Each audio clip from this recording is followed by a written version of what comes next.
చిన్న ప్రార్థన చేసుకుని ఈరోజు వాక్యం మనం ధ్యానించుకుందాం. మహోన్నతుడా, మహాపరిశుద్ధుడా తండ్రి, మీ ఆత్మ ద్వారా, మీ వాక్యం ద్వారా మీరే మాతో మాట్లాడవలసిందిగా, మమ్మలను ముందుకు నడిపించవలసిందిగా నజరేయుడైన యేసుక్రీస్తు వారి అతి పరిశుద్ధ నామంలో మిమ్మల్ని ప్రార్థించి బ్రతిమాలి వేడుకొనుచున్నాము, మా ప్రియ పరలోకపు తండ్రి. ఆమేన్. మంచిదండి. ఈరోజు నా యొక్క వాక్యాంశంలోకి వెళ్ళే ముందుగా ఒక ఉపమానాన్ని మీతో పంచుకోవాలని ఇష్టపడుతున్నాను. ఆ ఉపమానం ఏంటంటే, ఒక పక్షి మరియు ఒక సింహము కథ. ఏంటండి? ఒక పక్షి మరియు ఒక సింహము కథ లేదా చిన్న ఉపమానం.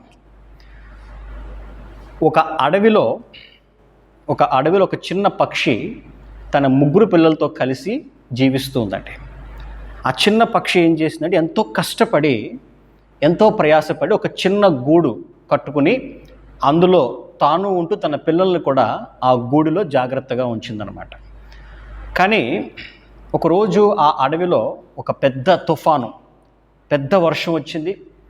బలమైనటువంటి గాలులు వీచాయి. ఆ వర్షాన్ని బట్టి, గాలిని బట్టి ఏమైందంటే, పాపం అది ఎంతో ప్రయాసపడి కట్టుకున్నటువంటి ఆ గూడంతా కూడా పాడైపోయిందండి. పక్షి తన ముగ్గురు పిల్లలు కూడా ఆ వర్షంలో తడుస్తూ చాలా బాధపడుతున్నాయి. అప్పుడు అది తన గూడు నుండి కొంచెం దూరంలో ఉన్న ఒక పెద్ద గుహ చూసింది. ఆ గుహలోకి ఒక బలమైనటువంటి ఒక సింహం ఆ గుహలోకి దర్జాగా వెళ్ళిపోతుందన్నమాట. ఓ పక్క వర్షం పడుతూ ఉంటే. అది ఎంత పెద్ద గుహ అంటే, ఎంత పెద్ద వర్షం వచ్చినా, ఎంత పెద్ద గాలి వీచినా లోపల ఎలాంటి ఇబ్బంది లేకుండా ఉండగలిగేటంత సౌకర్యవంతంగా బలంగా కనిపిస్తున్నటువంటి ఒక పెద్ద గుహలోకి ఈ సింహం వెళ్ళిపోతుందండి. అది ఆ రకంగా లోపలికి వెళ్ళిపోతూ ఉంటే దాని పక్షి చూసి తను ఇలా అనుకుంటుంది. ఈ రకంగా దేవునితో అది మాట్లాడుతుందన్నమాట. ఆ చిన్న పక్షి, దేవా, ఎందుకైనా నన్ను ఇంత బలహీనంగా సృష్టించావు?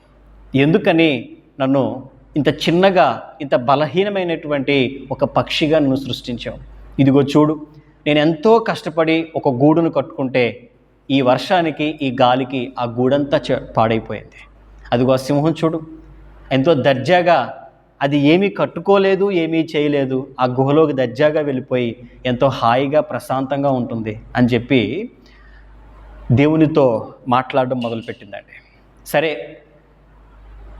ఏదైతే అదయింది, మనం మరలా గూడు కట్టుకుందాం అని చెప్పి ఆ పక్షి మరలా ఆ పాడైపోయినటువంటి ఆ గూడుని మళ్ళీ రిపేర్ చేసుకుందండి.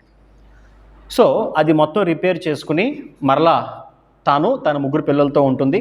కొంతకాలం అయిన తర్వాత మరలా ఒక పెద్ద తుఫాన్ వచ్చింది. ఈసారి మరింత బలమైనటువంటి వర్షం, మరింత బలంగా గాలులు వీచాయి. ఈసారి ఆ పక్షి కట్టుకున్నటువంటి గూడు మొత్తం పాడైపోయిందండి. మొత్తం పాడైపోయి మరలా ఆ వర్షంలో తడుస్తూ ఈ రకంగా ఈసారి అయితే దేవుణ్ణి నిందిస్తుంది. ఓ దేవా, ఓ దేవా, నువ్వు నిజంగా న్యాయవంతుడివేనా? నువ్వు న్యాయాన్ని స్థిరపరిచేవాడివేనా? ఇదెక్కడి న్యాయం? నాకేమో ఇంత బలహీనమైనటువంటి స్థానం ఇచ్చావు. ఏమీ కష్టపడినటువంటి ఆ జీవి, ఆ సింహానికేమో ఎంతో సౌకర్యవంతమైన స్థానం ఇచ్చావు. ఇది నీకు న్యాయమా అని దేవుణ్ణి నిందించడం మొదలుపెట్టిందండి. ఈసారి ఆ పక్షికి పట్టుదల వచ్చింది. పట్టుదల వచ్చి అది ఏం చేసిందంటే, ఈసారి కొంచెం దగ్గరలోనే ఒక సురక్షితమైనటువంటి ప్లేస్ని అది ఐడెంటిఫై చేసింది.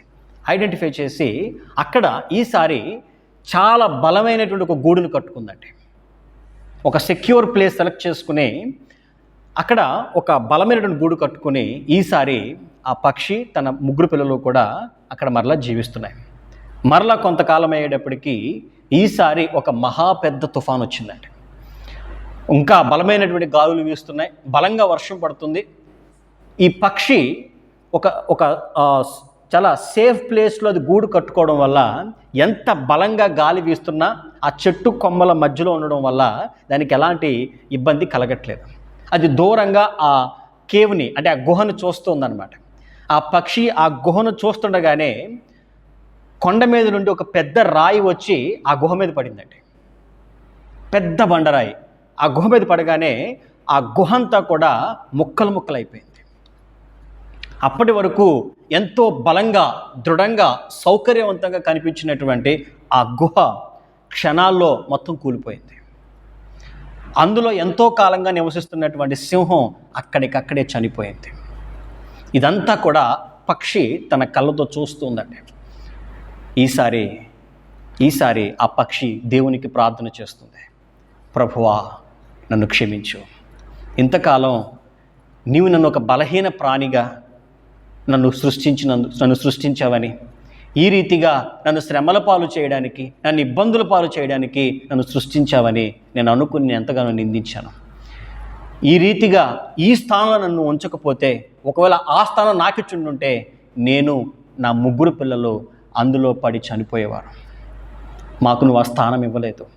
కష్టమో ఇబ్బందో మాకు ఈ స్థానమే ఇచ్చావు. ఇక్కడే మమ్మల్ని సురక్షితంగా ఉంచావు.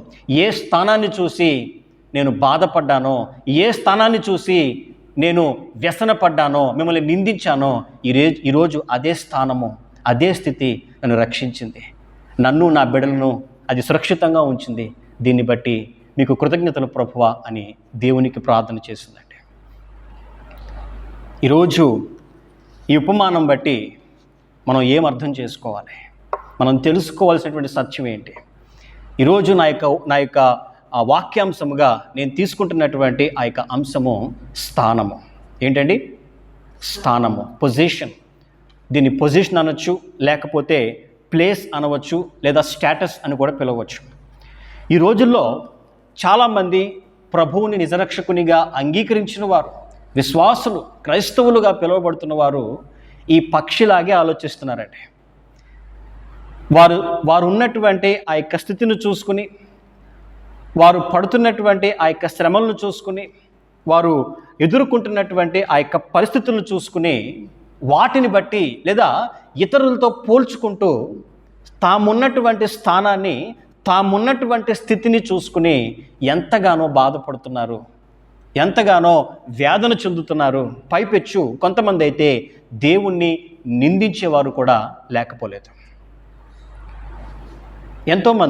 ఎంతోమంది వారు ఏ స్థానంలో ఉన్నారో ఆ స్థానంలో వారు సంతోషంగా ఉండలేక, వాళ్ళతో వీళ్ళతో ఈ లోకముతో పోల్చుకుంటూ అక్కడ సంతోషంగా ఉండలేక కృంగిపోతూ వారు ఎంతగానో వేదన చెందుతున్నారు.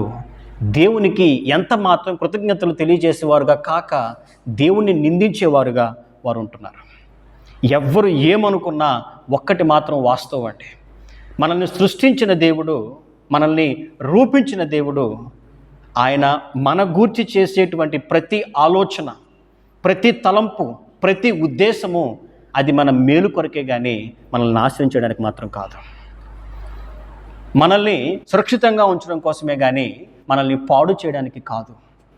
మనల్ని ఒక మంచి స్థితిలో ఉంచడానికే తప్ప మనల్ని పాడు చేసి మన జీవితాలను నాశనం చేయడం కోసం కాదు అనే సత్యాన్ని ప్రతి ఒక్కరూ తెలుసుకోవాలి. ఇర్మియా గ్రంథము 29వ అధ్యాయము 11వ వాక్యం మనం చదువుకున్నట్లయితే, ఇర్మియా గ్రంథము 29వ అధ్యాయం 11వ వాక్యం అండి. నేను మిమ్మల్ని గూర్చి ఉద్దేశించిన సంగతులను నేను ఎరుగుదును, రాబో కాలమందు మీకు నిరీక్షణ కలుగునట్లుగా అవి సమాధానకరమైన ఉద్దేశములే కానీ హానికరమైనవి కావు. ఇదే యెహోవా వాక్కు.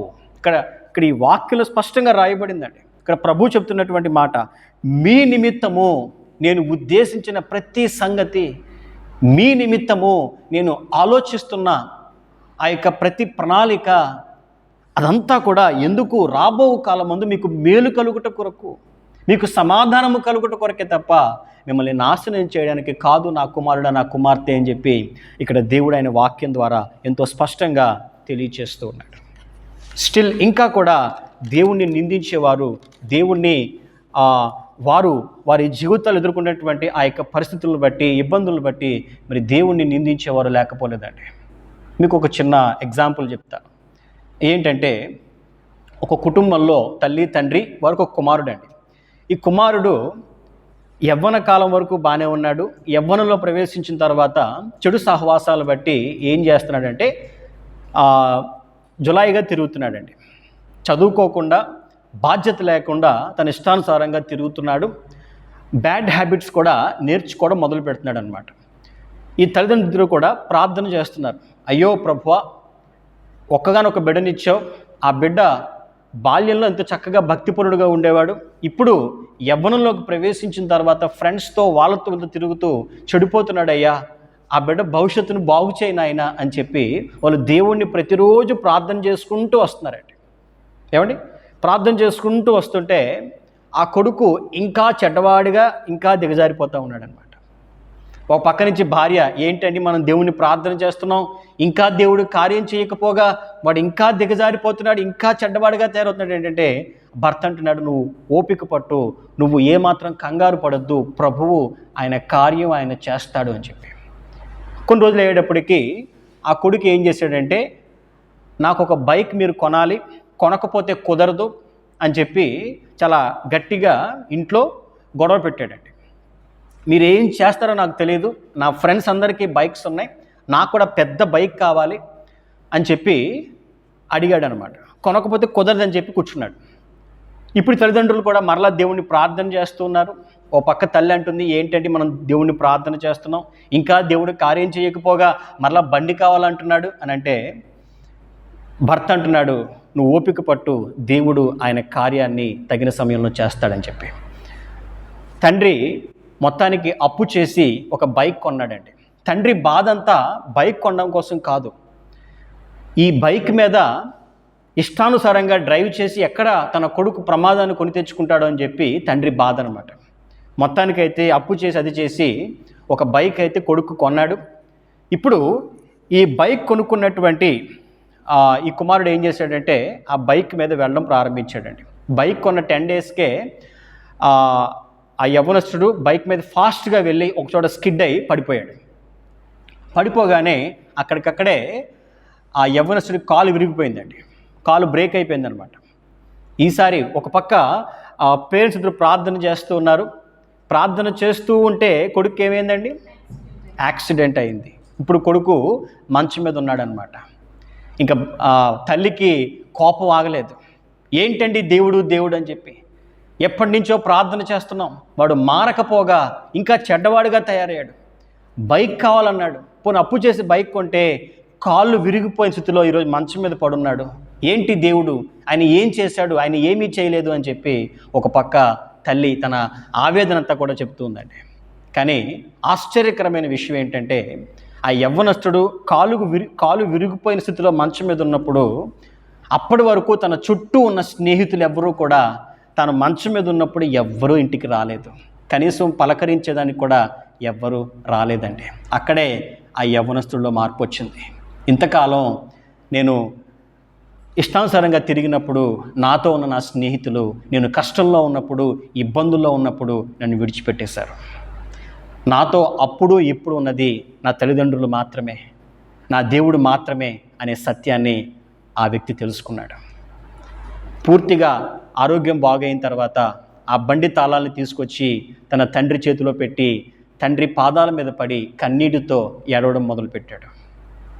అమ్మా, నాన్న, నన్ను క్షమించండి, ఇప్పటి వరకు మిమ్మల్ని ఎంతగా నేను ఆయాసపరిచాను, ఈరోజు నేనున్నటువంటి స్థితి ఏంటో నాకు అర్థమైంది, నన్ను దేవుడిచ్చినటువంటి ఈ స్థానం యొక్క విలువ ఏంటో నాకు అర్థమైంది, ఇక నుండి నేను మీరు చెప్పినట్టుగా నేను నడుచుకుంటాను, చదువుకుంటాను, నేను దేవుని యొక్క భయభక్తుల్లో నేను పెరుగుతాను అని చెప్పి ఆ యవ్వనస్తుడు తన తండ్రిని తల్లిని పట్టుకొని ఎంతగానో ఏడ్చాడండి. ఆ క్షణం నుండి చదువుకోవడం మొదలుపెట్టాడు. ఆ తర్వాత గొప్ప ప్రయోజకుడయ్యాడు. ఇక్కడ మనం అర్థం చేసుకోవాల్సింది, అప్పటి వరకు ఆ యవ్వనస్తుడు ఏ స్థానంలో ఉన్నాడో ఆ విలువను ఆ యవ్వనస్తుడు తెలుసుకోలేకపోయాడండి. అంటే తాను ఉన్నటువంటి ఆ స్థితిని ఎంతో తక్కువగా హీనంగా భావిస్తూ ఉండేవాడు.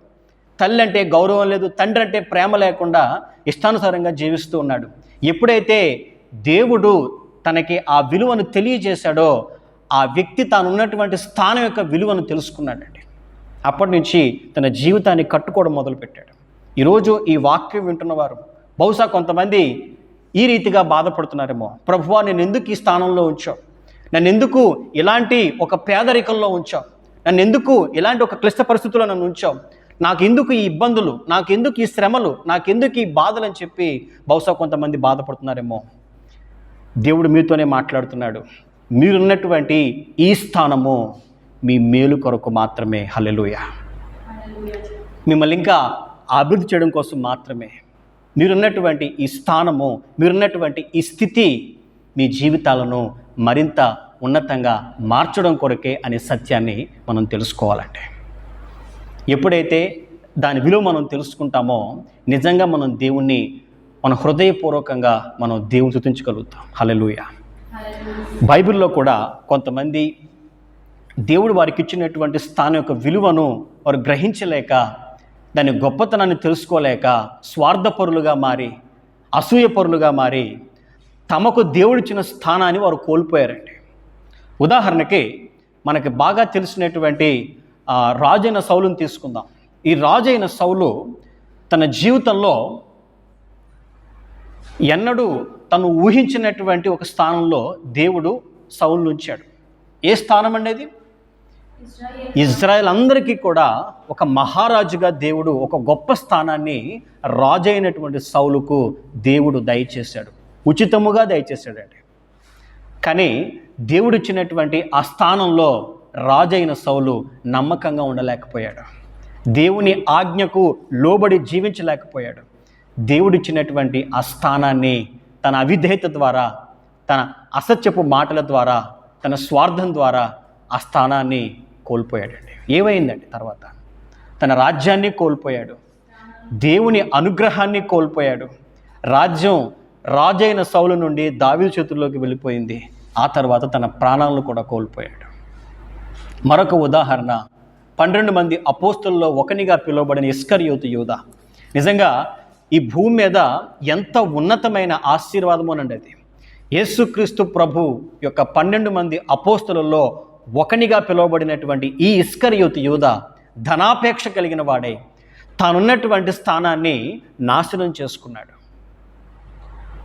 మరి ఎంతో శ్రేష్టమైనటువంటి ఆ స్థానాన్ని పాడు చేసుకుని ఆఖరికి ఉరిపోసుకుని చనిపోయినట్లుగా మనం బైబిల్లో చూస్తామండి. ఇంకా మనం వెనక్కి వెళ్తే లూసిఫర్. వాస్తవానికి లూసిఫర్ దేవుని సృష్టిలో ఒక అద్భుతమైన సృష్టి. హల్లెలూయా. ఒక తేజో నక్షత్రముగా, ఒక వెలుగు దోతగా దేవుడు లూసిఫర్ని ఎంతో సౌందర్యవంతమైన, ఎంతో బలమైన దోతగా దేవుడు సృష్టించాడండి. కానీ ఈ లూసిఫర్ అనేవాడు గర్వముతో, ఆశతో, దురాశతో తన స్థానాన్ని కోల్పోయాడు. ఎంత దురాశ అంటే, ఎంత అతిశయపడ్డాడంటే, ఎవరిచే సృష్టింపబడ్డాడో వారి స్థానంలోకే వెళ్ళి కూర్చోవాలనుకున్నాడు. ఆఖరికి ఒక తేజో నక్షత్రముగా, ఒక వెలుగుదోతగా సృష్టింపబడినటువంటి ఈ లూసిఫర్ ఒక చీకటిగా ఈ భూమి మీదకి, పాతాళంలోనికి పడవేయబడ్డాడండి. వీరందరూ కూడా దేవునిచే గొప్ప స్థానంలో ఉంచబడిన వారే. దేవునిచే గొప్ప స్థానంలో ఉంచబడి కూడా వారు ఆ స్థానంలో నమ్మకంగా ఉండలేకపోయారు. దేవుని కొరకు నమ్మకమైన పాత్రగా జీవించలేకపోయారు. దేవుడిచ్చినటువంటి స్థానాన్ని పాడు చేసుకున్నారండి. ఈరోజు మనల్ని దేవుడు ఎక్కడ ఉంచాడు? బహుశా మనం గొప్ప ధనవంతులం కాకపోవచ్చు, మనం పెద్ద పెద్ద మేడల్లో ఉండకపోవచ్చు, పెద్ద పెద్ద ఉద్యోగాల్లో మనం ఉండకపోవచ్చు. బట్ మనల్ని దేవుడు ఒక స్థానంలో ఉంచాడు, ఒక స్థితిలో ఉంచాడు.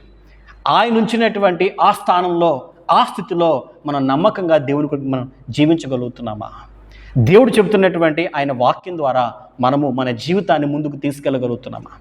మన బ్రతుకు ద్వారా, మన జీవితం ద్వారా క్రీస్తును మనము అనేక మందికి ప్రతిబింబించగలుగుతున్నామా, చూపించగలుగుతున్నామా అనే ప్రశ్నను మనం వేసుకోవాలంటే, ఈరోజు మనం చిన్నవారమే ఉండొచ్చు, ఈరోజు మనం పేదవారమే ఉండొచ్చు, మనం చిన్న ఉద్యోగంలో ఉన్నవారమే ఉండొచ్చు.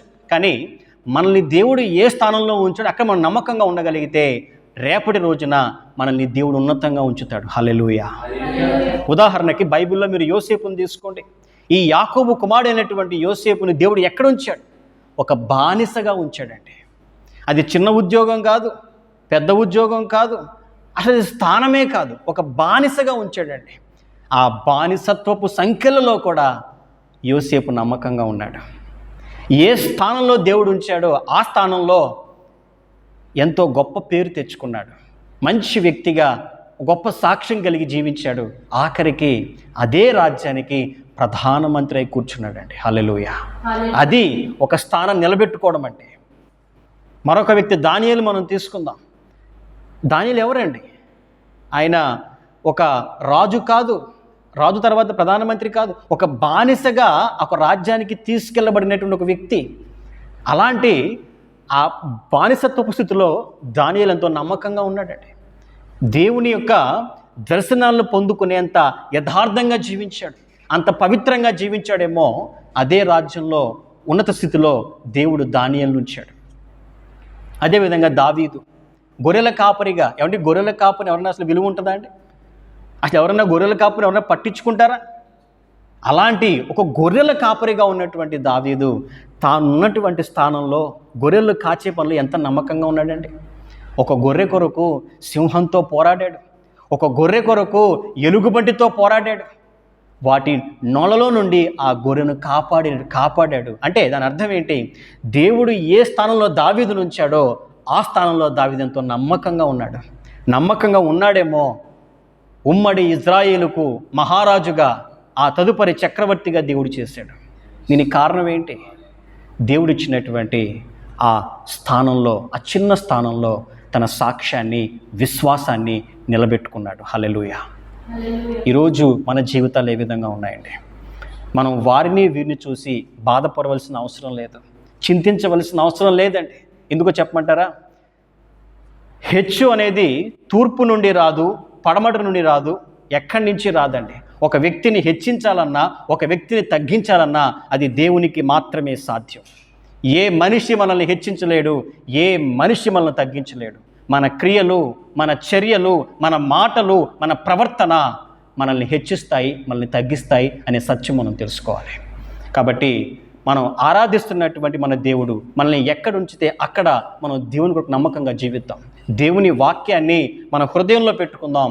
ఆ వాక్యానుసారంగా మన జీవితాన్ని ముందుకు తీసుకెళ్దాం. ఆయన మనకిచ్చినటువంటి ఈ స్థానాన్ని నమ్మకముగా కాపాడుకుందాం. దేవుని కొరకు నమ్మకమైన సాక్షిగా మనం జీవిద్దాం. దేవుడు తన పరిశుద్ధ వాక్కును దీవించి ఆశీర్వదించునుగాక. ఆమేన్. ప్రార్థన చేసుకుందామండి. ప్రేమ కలిగిన మా తండ్రి, దయ కలిగిన మా ప్రభువా, కృప కలిగిన మా తండ్రి యేసయ్య, మీ పరిశుద్ధ గల నామానికి లెక్కలేని స్తోత్రాలు. తండ్రి, మీరు మాతో మాట్లాడినటువంటి ఈ ప్రతి మాటను మా హృదయంలో భద్రపరచుకోవడానికి మాకు సహాయం దయచేయండి నాయన. తండ్రి, మీరు మాకు ఇచ్చినటువంటి ఈ స్థానము ఎంత విలువైందో, ఎంత శ్రేష్టమైందో ఈరోజు మీ వాక్యం ద్వారా మీరు తెలియచేసినందుకు మీకు వందనములు తెలియచేస్తున్నామయ్యా. మీరిచ్చినటువంటి ఈ స్థానాన్ని, ఈ స్థితిని నమ్మకముగా కాపాడుకున్నటకు మాకు సహాయం దయచేయండి తండ్రి. మమ్మల్ని ఇంకా ఉన్నతంగా తీసుకెళ్ళడానికి, మమ్మల్ని ఇంకా ఆశీర్వదించడానికి, మమ్మల్ని ఇంకా నమ్మకస్తులుగా మార్చడానికే మమ్మల్ని ఈ స్థితిలో ఉంచావు అనే సత్యాన్ని ఈరోజు మీరు మాతో మాట్లాడినందుకు, బయలుపరిచేందుకు మీకు లెక్కలేని స్తోత్రాలయ్యా. తండ్రి, మీ కొరకు నమ్మకమైన సాక్షులుగా జీవించగలిగే కృప మా అందరికీ దయచేయవలసిందిగా, మీరే మహిమ పొందవలసిందిగా నజరేయుడైన యేసుక్రీస్తు అతి పరిశుద్ధ నామములో మిమ్మల్ని ప్రార్థించి బ్రతిమాలి వేడుకొనుచున్నాము మా ప్రియ పరలోకపు తండ్రి. ఆమేన్, ఆమేన్, ఆమేన్. అందరికీ వందనాలు.